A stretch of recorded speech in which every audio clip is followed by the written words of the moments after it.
السلام علیکم ورحمۃ اللہ وبرکاتہ۔ جاوید پبلشرز میں خوش آمدید۔ آج ہم پڑھیں گے کڈز اسلامیات برائے جماعت چہارم، باب نمبر 3، سیرت طیبہ صلی اللہ علیہ وعلیٰ آلہ وصحبہ وسلم کا سبق نمبر 2، دعوت و تبلیغ۔ حج کے دنوں میں لوگ مکہ مکرمہ آتے تو حضرت محمد رسول اللہ خاتم النبیین صلی اللہ علیہ وعلیٰ آلہ وصحبہ وسلم ان کو اللہ تعالیٰ کے دین کی طرف بلاتے۔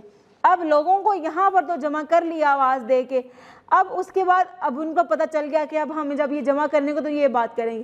اب خود جمع نہیں کیا، بلکہ حج کے لیے تو لوگ آتے ہیں، جمع ہوتے ہی تھے، تو وہاں پر لوگوں کے مجمع میں جا کر ان سے بھی کہا کہ دین قبول کر لو، اللہ کو ایک مان لو۔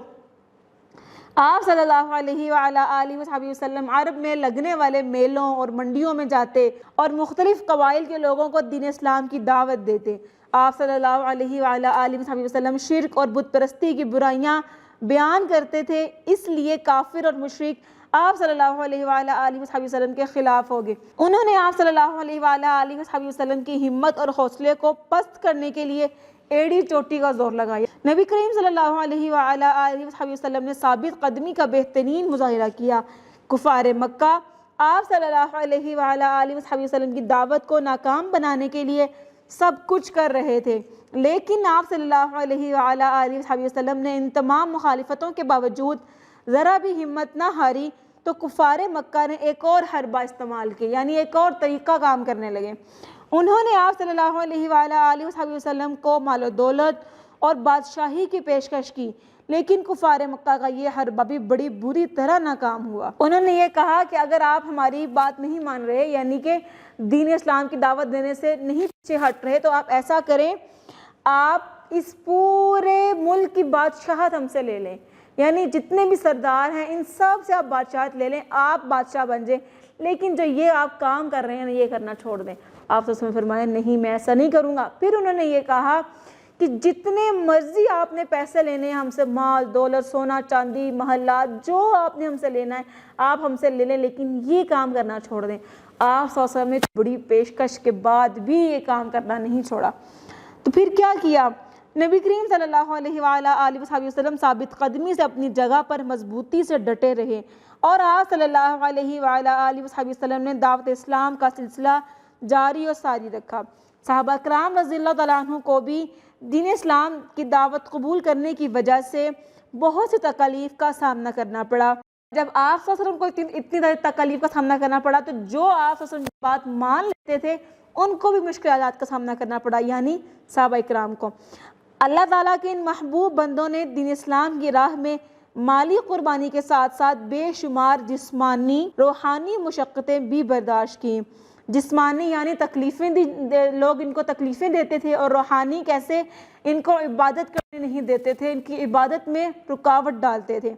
صحابہ کرام رضی اللہ تعالیٰ عنہ اس معاملے میں بعد میں آنے والوں کے لیے بے شمار مثالیں چھوڑ کر گئے ہیں۔ حضرت بلال رضی اللہ تعالیٰ عنہ نے کہ قبول اسلام کے بعد ان کا مالک حضرت بلال رضی اللہ تعالیٰ عنہ کو گرم ریت پر لٹاتا اور ان کے چھاتی پر بھاری پتھر رکھ دیا جاتا، تاکہ یہ اپنی کمر کو اٹھا بھی نہ سکیں اور تاکہ وہ ہل نہ سکیں، اور غضبناک ہو کر ان کو زد و کوب کرتا، لیکن حضرت بلال رضی اللہ تعالیٰ عنہ احد احد پکارتے، یعنی ان کو اتنی تکلیف دیتے تاکہ یہ زبان سے ایک دفعہ کہہ دیں کہ اچھا میں اب نہیں کروں گا، لیکن پھر بھی احد احد یعنی اللہ ایک ہے، اللہ ایک ہے، اللہ ایک ہے ہی کہتے۔ اس کے علاوہ امیہ کے غلام حضرت بلال رضی اللہ تعالیٰ عنہ کے گلے میں رسی باندھ کر مکہ کی گلیوں میں گھسیٹتے، نعوذ باللہ، گلے میں رسی باندھ کر، جس طرح جانوروں کو باندھی جاتی ہے اس طرح سے باندھ کر سارے لوگوں میں لے کر پھرتے، تاکہ ان کی اتنی بے عزتی ہو اور اس بے عزتی کی وجہ سے یہ کام کرنا چھوڑ دیں۔ پھر آخر حضرت ابو بکر صدیق رضی اللہ تعالیٰ عنہ نے حضرت بلال رضی اللہ تعالیٰ عنہ کو خرید کر آزاد فرما دیا۔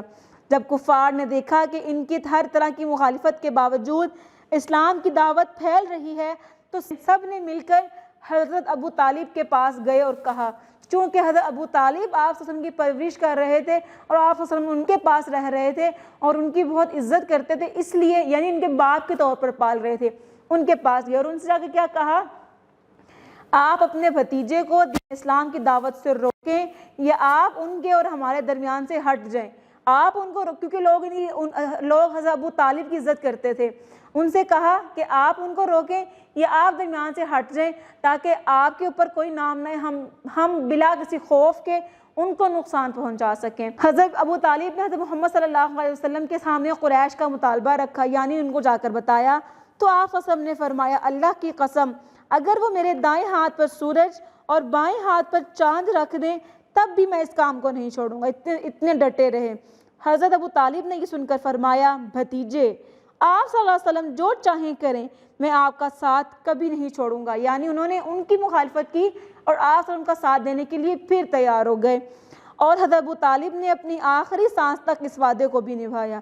آپ صلی اللہ علیہ وسلم نے آخری نبی کی حیثیت سے کفار کی دشمنی اور ظلم کے باوجود تبلیغ اسلام کا سلسلہ جاری رکھا اور لوگ دائرہ اسلام میں داخل ہوتے گئے۔ ہمیں بھی چاہیے کہ ہم نبی کریم صلی اللہ علیہ وآلہ وسلم کے طریقے کے مطابق دعوت و تبلیغ کے فریضے کو سر انجام دیں اور حق کے راستے میں آنے والی مشکلات کو خندہ پیشانی سے قبول کریں۔ ہماری ویڈیوز دیکھنے کے لیے بہت بہت جزاک اللہ۔ اپنا بہت سارا خیال رکھیے گا، اپنی دعاؤں میں یاد رکھیے گا۔ مزید ویڈیوز دیکھنے کے لیے جڑے رہیں بولتی کتابوں کے ساتھ۔